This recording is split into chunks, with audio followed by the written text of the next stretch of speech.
The Monster Hunter franchise has had new and old monsters alike that have been added over the past decade, many of which are old and iconic monsters that fans have fond memories hunting. Some big examples are Legiacris, Gormagala, and ReaverJolt. However, there have been monsters that have been absent in the current games, most of which probably won't make a return anytime soon. But what if there are monsters that might never come back? I am ReaverJolt, and this is the top 10 monsters that may never return in the next Monster Hunter game.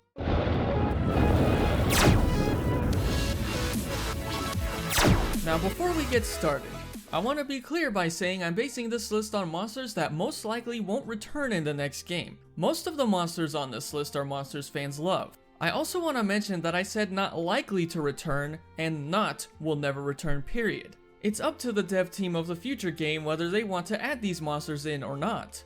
Even the number 1 entry may have a chance to be in the next game, so keep that in mind. Also, even though I have no clue what the roster looks like for Iceborne because I'm trying to go spoiler free until the PC version, I'm pretty sure the monsters I list aren't in the expansion at all. Which reminds me, please no spoilers in the comments. With all that out of the way, let's get into the list.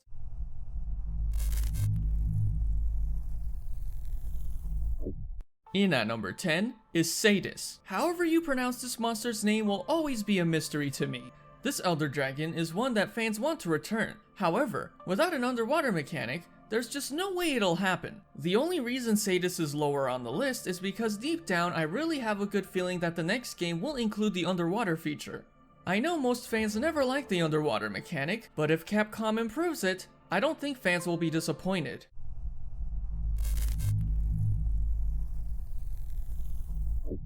In at number 9 is Gigginox. In addition to being creepy and ugly, I doubt this thing will make a return at all. Yes, it brought a dynamic that was interesting in the 3rd gen games, but the likeliness of it being in the next game is 15% or lower. The only reason it's lower on the list is because Khezu I feel has gotten too much special treatment in comparison. Khezu doesn't even bring the same dynamic as Gigginox. Khezu is just ugly, disgusting, and uninteresting. Gigginox at least brings something better to the table, although if I'm being totally honest, I don't like either of them.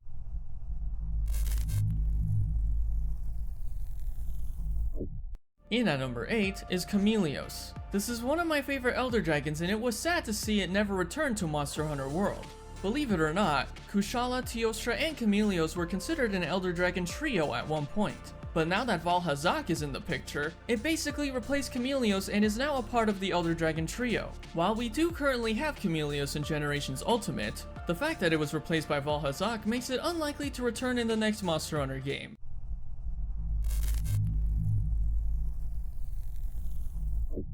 In at number 7 is Gobul.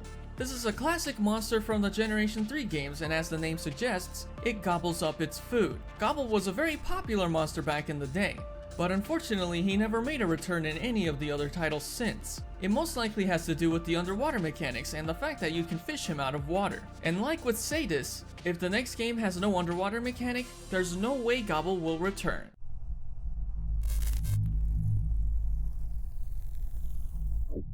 In at number 6 is Nibelsnarf. This is basically Gobul but in the desert. And like Gobul, this one isn't likely to show up in the next game. However, it's for different reasons. Unlike Gobul, Nibelsnarf isn't a monster that dwells underwater, and while we do currently have Nibelsnarf in the Generations games, it probably won't return because it hasn't had any special treatment since its debut. A subspecies or variant would have at least given it some decent chance to appear in the future.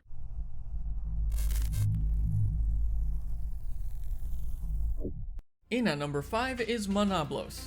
Monoblos is sort of a counterpart to Diablos. I actually prefer it over Diablos, but unfortunately unlike Diablos, Monoblos hasn't had any special attention since Monster Hunter 4 Ultimate. That's kind of a shame in my opinion because Monoblos is often seen as a direct counterpart to Diablos. There's even black Diablos and white Monoblos, yin and yang. It kinda pains me that Monoblos isn't in Monster Hunter World.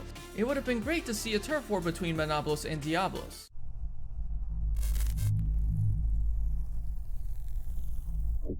In at number 4 is both Jhen Mohran and Dahren Mohran. And yes, I do have 2 of them on this list because they're exactly the same monster apart from appearance. As memorable as these massive Elder Dragons are, they haven't had any appearances in later games since.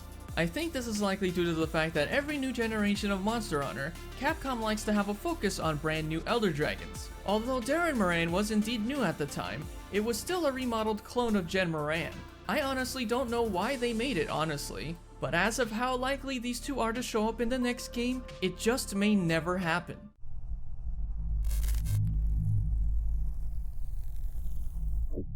In at number 3 is Dalamadur. This is probably the biggest and longest monster in all of Monster Hunter. The sheer size of it also makes it one of the most memorable Elder Dragons of all time. It's definitely a monster fans will love for a long time.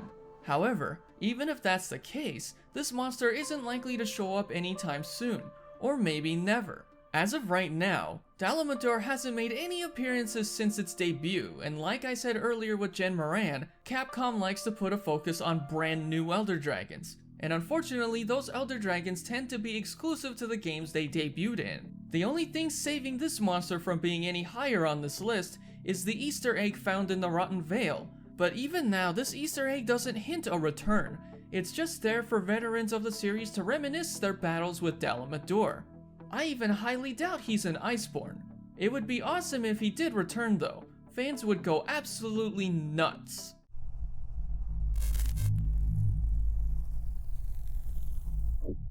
In at number 2 is Gogmazios. This is a monster I still have never faced before. I just never got that far in 4 Ultimate. Anyway, like the last monster we mentioned, this monster is exclusive to 4 Ultimate. I'm not gonna say too much about it because I really don't know much and haven't hunted it yet myself, but once again, the main reason this monster most likely won't return is because it was a brand new Elder Dragon that Capcom made special at the time, and as a result, it became exclusive and most likely will never return in the future. The only thing that could save it is a remake of 4 Ultimate, but since we don't have remakes in the franchise at all yet, I'm afraid this one's staying exclusive.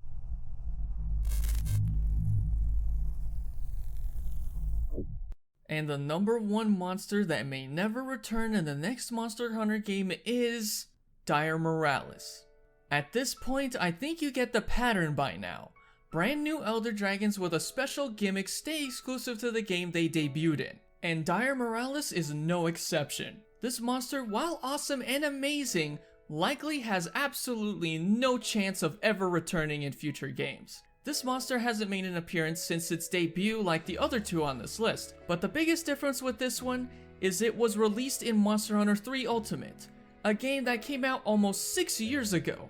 The fact that it's been that long for a monster like this just tells you that the chance it'll ever come back is pretty much 1% or even never. Unlike the other entries on this list, there are no Easter eggs or hints of any kind for this one. Even if it's a part of the Fatalis family, that doesn't give it a pass for being in any future game. Basically, Dahren Miralis is just history at this point. Without the possibility of a remake or anniversary, this monster will likely never return. I just want to mention that I don't think Capcom hates these monsters. I just think that because they haven't had any special treatment like many of the other monsters, the chances of them returning are pretty low. Let me know in the comments what monsters you think are not likely to return. If you agree or disagree with this list, let me know as well. And with that, thank you very much for watching. If you would like to see more like this, consider liking the video, and consider subscribing and hitting the bell as I make Monster Hunter content every week. Be kind to one another, and have a most wonderful day.